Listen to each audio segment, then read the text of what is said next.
What is the best definition of education? Education అనే పదానికి ఒక అద్భుతమైనటువంటి గొప్ప అర్థాన్ని ఇచ్చినటువంటి మహానుభావులలో స్వామి వివేకానంద ముందు వరుసలో ఉంటారు. ఆ మహానుభావుడు చెప్పిన విషయం ప్రకారం education is man making, character making and life building.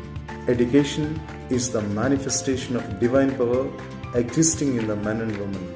ఒక మనిషిలో దాగి ఉన్న అద్భుతమైనటువంటి శక్తిని, యుక్తిని బయటకు తెచ్చేటువంటి నిరంతర ప్రక్రియ చదువు అని ఆ మహానుభావుడు చెప్తారు. మనిషి పుట్టినప్పటి నుంచి చనిపోయే వరకు నిరంతరం సాగేటువంటి ప్రక్రియ చదువు. It's a continuous process.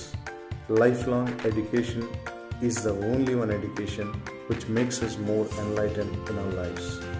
అందువల్ల ప్రతి ఒక్కరూ చదువు అంటే 1వ తరగతి నుంచి PhD వరకు, లేకపోతే MTech వరకు, MSc వరకు, డిగ్రీ వరకు అని కాకుండా సమయం, సందర్భం ఉన్నప్పుడు, చదవాలి అనిపించినప్పుడు ఒక మంచి పుస్తకాన్ని తీసుకొని చదవగలిగితే ఒక మంచి పుస్తకం మనలో ఉన్నటువంటి జ్ఞానాన్ని, మన ఆత్మని ప్రకాశింపచేస్తుంది అనడంలో ఎటువంటి సందేహం లేదు.